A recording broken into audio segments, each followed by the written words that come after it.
नमस्ते। Hello learners, hello beginners. चलो दिल से मेहनत करते हैं और आगे बढ़ते हैं। प्रीवियस क्लास में हम डिस्कशन कर रहे थे ऑटोट्रोपिक न्यूट्रिशन के बारे में, जो खुद के लिए खाना बना रहा था। इसका ऑपोजिट क्या है जो खुद के लिए खाना नहीं बना रहा है? इसका नाम होता है हेटेरोट्रोपिक न्यूट्रिशन। तो हेटेरोट्रोपिक न्यूट्रिशन में चारों तो थे। एक था तुम्हारा होलोजोइक न्यूट्रिशन, इसके बाद था सैप्रोफाइटिक न्यूट्रिशन, इसके बाद था तुम्हारा पैरासाइटिक एंड तुम्हारा सिम्बायोटिक न्यूट्रिशन। तो ये चारों में जो फर्स्ट था तुम्हारा होलोजोइक न्यूट्रिशन, वो तो मल्टी सेलुलर ऑर्गेनिज्म में कर सकते हैं और यूनिसेलुलर ऑर्गेनिज्म में कर सकते हैं। लेकिन हमारा जो टारगेट है, आज जो क्लास में हम डिस्कशन करेंगे holozoic nutrition in unicellular organism. तो चलो आज का वीडियो शुरू करते हैं, holozoic nutrition in unicellular organism. तो फर्स्ट हम जो पढ़े थे, चलो और एक बार देख लेते हैं। जो हेटेरोट्रोपिक न्यूट्रिशन होता है, ये चारों टाइप का होता है। एक होता है तुम्हारा होलोजोइक न्यूट्रिशन, और इसके बाद आता है तुम्हारा सैप्रोफाइटिक, और इसके बाद आता है पैरासाइटिक एंड तुम्हारा सिम्बायोटिक न्यूट्रिशन। ये दोनों में क्या डिफरेंस था? ये खाना अंदर लेके इसको डाइजेस्ट करता है, और ये खाना बाहर रख के इसको सिंपलर फॉर्म में कन्वर्ट करके इसको अंदर लेता है। और ये दोनों में क्या डिफरेंस है? पैरासाइटिक न्यूट्रिशन ये क्या करता है, होस्ट ऑर्गेनिज्म के ऊपर डिपेंड करता है, लेकिन इसके बदले इसको कुछ भी बेनिफिट नहीं देता है। लेकिन जो सिम्बायोटिक न्यूट्रिशन था, ये क्या करता है, होस्ट ऑर्गेनिज्म पर डिपेंड करता है, इसके बदले कुछ बेनिफिट देता है। लेकिन हम जो आज पढ़ाई करेंगे होलोजोइक न्यूट्रिशन, जो क्या करता है, खाना अंदर लेता है, अंदर लेके इसको डाइजेस्ट करता है। तो चलो देखते हैं होलोजोइक न्यूट्रिशन के बारे में। तो holozoic nutrition is the organism feed by the ingesting food material. मतलब होलोजोइक न्यूट्रिशन जो ऑर्गेनिज्म करते हैं, ये क्या करते हैं, इंजेस्ट करते हैं फूड मटेरियल को अंदर लेके क्या करेंगे, डाइजेस्ट तो करेंगे। Food is digested and absorbed inside the body. जो इनसाइड लेते हैं खाना को, वो होलोजोइक न्यूट्रिशन करते हैं। तो एग्जाम्पल में तुमको पता था multi cellular organism, herbivorous, carnivorous, omnivorous. मतलब हर्बीवोरस ये प्लांट के ऊपर डिपेंडेंट होता है खाने के लिए, और कार्निवोरस तुम्हारा एनिमल के ऊपर डिपेंडेंट होता है। जो दोनों के ऊपर डिपेंडेंट होता है, ये तुम्हारा हर्बीवोरस है। लेकिन हम जो आज क्या पढ़ाई करेंगे, हम पढ़ाई करेंगे यूनिसेलुलर ऑर्गेनिज्म। दो जो तुम्हारा था एमीबा एंड पैरामीशियम जो था तुम्हारा, ये दोनों, ये पैरामीशियम कैसे खाना अंदर लेते हैं, न्यूट्रिशन कैसे करते हैं, इसके बारे में हम आज डिस्कशन करेंगे। तो याद रखना, जो होलोजोइक न्यूट्रिशन करते हैं, ये 5 स्टेप में करते हैं। क्या क्या स्टेप होता है? एक होता है तुम्हारा इंजेशन, इसके बाद आएगा तुम्हारा डाइजेशन, और इसके बाद आता है तुम्हारा अब्जॉर्प्शन और असिमिलेशन, एंड तुम्हारा लास्ट होता है इजेशन। तो ये जो 5 स्टेप होता है, इसको आपको याद रखना चाहिए, क्योंकि ये जितने भी सारे आएगा तुम्हारा होलोजोइक न्यूट्रिशन, जैसे हम एमीबा आज पढ़ाई करेंगे, पैरामीशियम पढ़ाई करेंगे, इसके बाद ह्यूमन बींग्स पढ़ाई करेंगे, हर जगह वही 5 स्टेप ही आएगा। इसको याद करने के लिए मैं तुमको बता देता हूं। इंडिया ऐसे याद रखना है, IN for ingestion, DI for digestion, okay, A for absorption, फिर AS फॉर असिमिलेशन,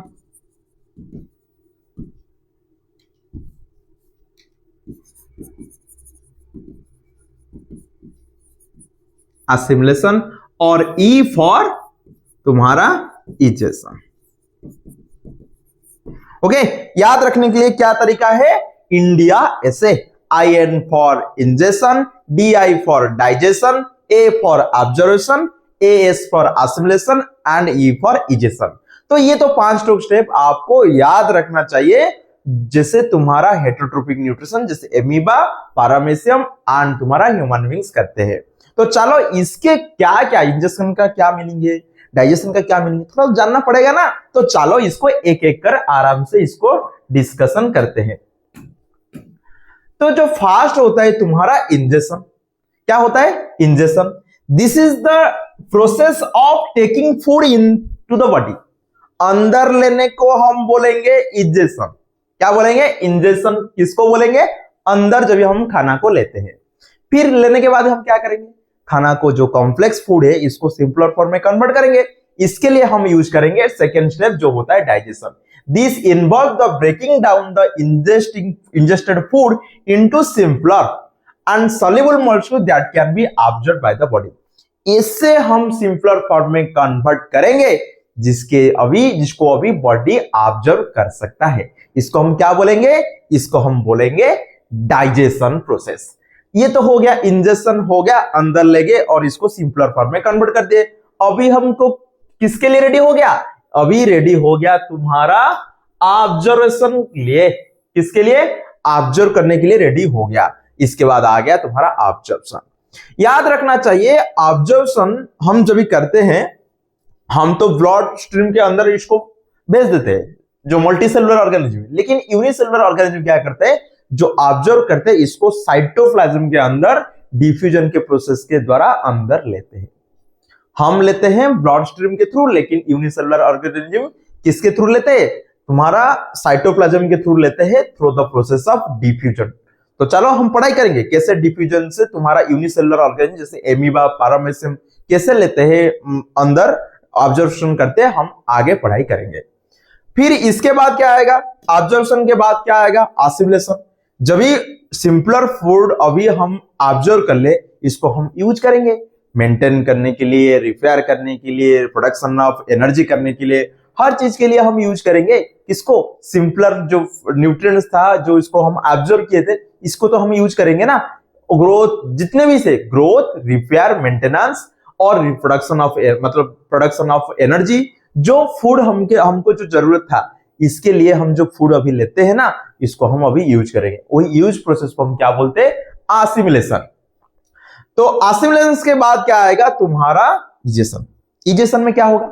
जो हमारे लिए नहीं है, मतलब इनडाइजेस्टेड फूड, जो डाइजेस्ट हो गया तो हम इसको यूज कर ले, लेकिन जो अनडाइजेस्टेड फूड हमारे पास बचा है, इसको हम अभी बाहर निकाल देंगे।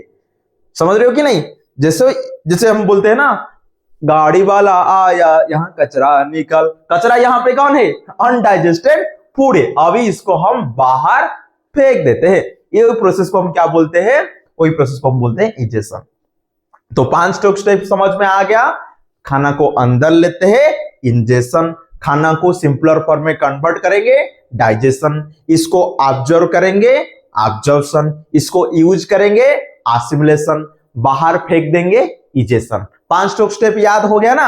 अभी चलते हैं हम कैसे एमीबा खाना खुद के लिए, एमीबा कैसे न्यूट्रिशन करते हैं। तो एमीबा वही फर्स्ट स्टेप तो करेगा, इंजेस्ट करेगा, खाना अंदर लेगा।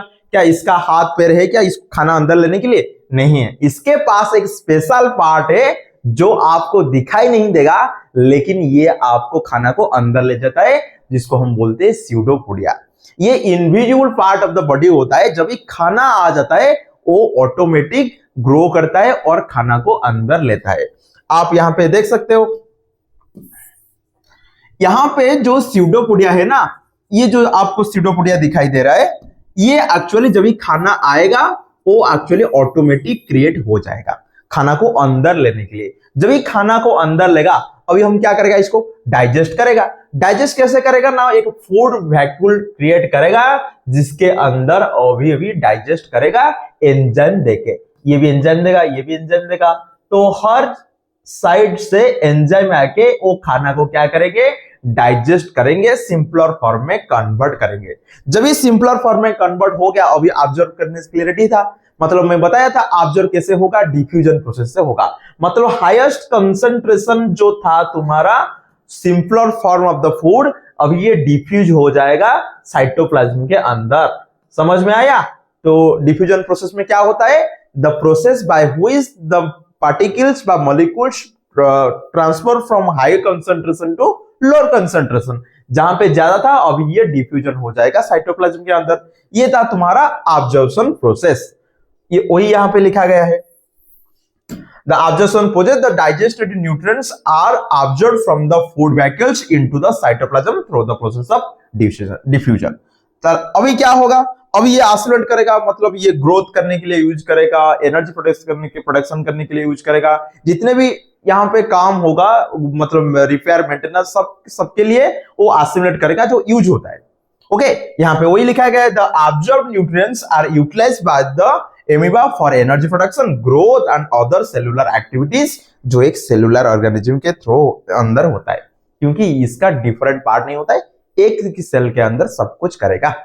इसके बाद लास्ट क्या आएगा, ये भी इजेशन करेगा। जो अनडाइजेस्टेड फूड बच गया, देखो यहां पे अनडाइजेस्टेड फूड बच गया, ये क्या करेगा, इसको बाहर फेंक देगा, इसको बाहर फेंक दिया, समझ रहे हो।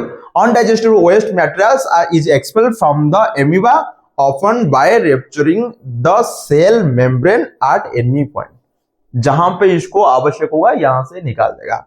इससे पहले क्या करेगा, एक न्यू फूड वैक्यूल क्रिएट कर लेगा, ओल्ड जो फूड वैक्यूल है इसको ये बाहर कहां पे भी ये निकाल सकता है।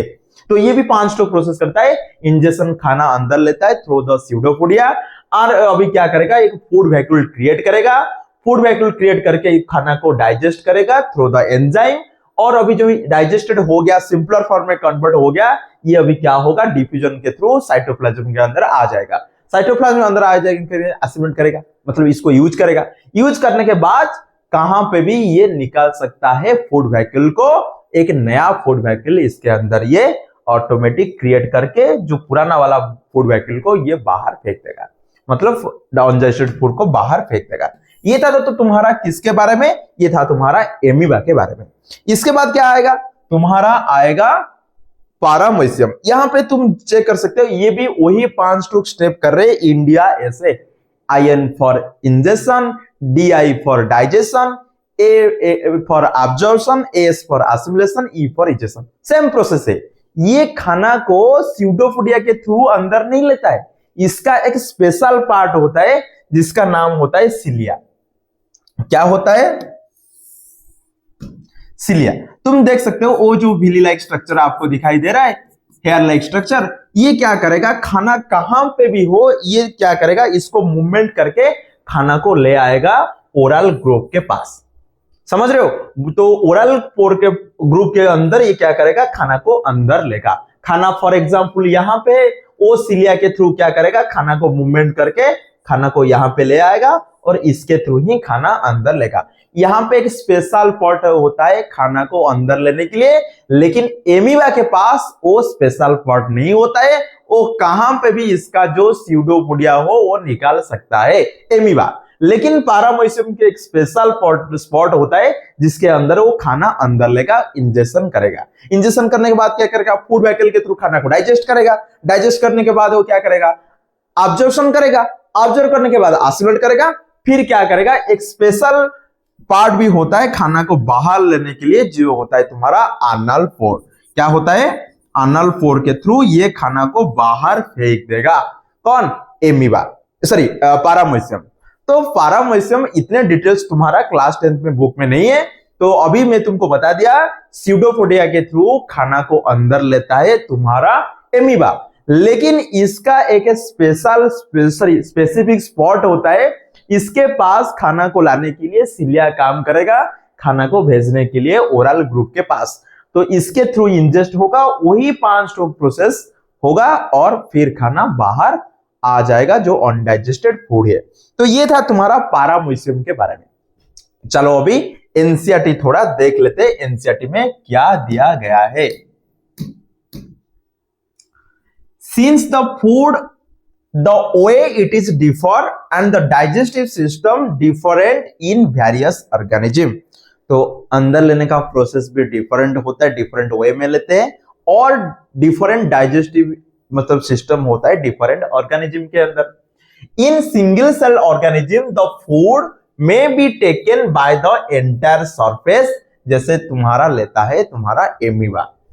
But as the complexity of organism increases, different part become specialized to perform different function. ये क्या बोल रहा है, यूनिसेलुलर ऑर्गेनिज्म में क्या होता है, सरफेस, डायरेक्ट सरफेस के थ्रू खाना अंदर, एंटायर सरफेस काम करता है फूड को अंदर लेने के लिए। लेकिन जो मल्टी सेलुलर ऑर्गेनिज्म होता है, ये कॉम्प्लेक्स बॉडी स्ट्रक्चर होता है, इसका स्पेशल डाइजेस्टिव सिस्टम होता है, स्पेशल पार्ट होता है। जब भी तुमको मैं human nutrition in human being पढ़ाऊंगा, यहाँ पे मैं तुमको बताऊंगा कैसे डाइजेस्टिव सिस्टम में different part of the body काम करते हैं। तो फॉर एग्जांपल एमीबा का बात यहाँ पे बोल रहा है। Amoeba takes in food using temporary finger like extension, जिसका नाम होता है pseudopodia of the cell surface which fuse over the food particle forming a food vacuole. तो यहाँ पे वही बोल रहा है, फूड यहाँ पे दिखाई दिया तो फटाफट ये क्या करेगा, खुद का फिंगर लाइक एक स्ट्रक्चर बना दिया जिसका नाम होता है स्यूडोपोडिया। तो अभी जब इस स्यूडोपोडिया के थ्रू ये खाना को कवर कर लेगा, एक फूड वैक्यूल ऑटोमेटिक क्रिएट हो जाएगा। Inside the food vacuole, complex substances are broken down into simpler one by using enzyme, which then diffuse into the cytoplasm. इसके बाद जब ये खाना सिंपलर फॉर्म में आ गया, ये अभी क्या हो जाएगा, डिफ्यूजन हो जाएगा साइटोप्लाज्म के अंदर। फिर क्या होगा, जब साइटोप्लाज्म में डिफ्यूजन हो जाएगा, इसको अभी एसिमिलेट करेगा और इजेशन भी करेगा। The remaining undigested material is move to the surface of the cell throughout. Egestion कर लिया। फिर चलो अभी चलते हैं पैरामीशियम के पास, which is also a unicellular organism. हाँ, हमको ही पता है। The cell has a definite shape and food is taken at a specific spot. इसका शेप चेंज होता है खाना को देख के, लेकिन वो खाना को देख के शेप चेंज नहीं करता है। इसका सिलिया काम करना शुरू कर देता है खाना को स्पेसिफिक स्पॉट के पास भेजने के लिए। तो डेफिनाइट जो स्पेसिफिक स्पॉट क्या था, ओरल ग्रुप था। Food is moved to the spot by the movement of cilia. अभी मैं बताया था, सिलिया को क्या करेगा, मूवमेंट करके खाना को भेज देगा वो स्पेसिफिक स्पॉट के पास। Which cover the entire surface of the cell. वो क्या करेगा, अभी पूरा मतलब जो सिलिया होता है पूरा एंटर सरफेस से वो होता है तुम्हारा सिलिया। कहां पे भी खाना इसको मिलेगा, वो सिलिया के थ्रू क्या करेगा, खाना को भेज देगा तुम्हारा स्पेसिफिक स्पॉट के पास। तो ये था तुम्हारा आज का वीडियो। तो ये था जो आज का वीडियो, जो तुम्हारा unicellular organism amoeba and paramecium के अंदर कैसे होलोजोइक न्यूट्रिशन होता है, मैं तुमको आज वीडियो में बता दिया हूं। अगले वीडियो में हम डिस्कशन करेंगे nutrition in human beings. Human being से अंदर कैसे डाइजेस्टिव सिस्टम काम करता है, न्यूट्रिशन का जो प्रोसेस है वही सेम प्रोसेस इधर भी काम करेगा जो इंडिया ऐसे, मतलब ingestion, digestion, absorption, assimilation and egestion, वो 5 प्रोसेस कैसे काम करेगा हम अगले वीडियो पे डिस्कशन करेंगे। आज यहां से क्लास को खत्म करते हैं, छोटा सा क्लास था, मिलते हैं हमारा अगले क्लास पे। धन्यवाद, नमस्ते।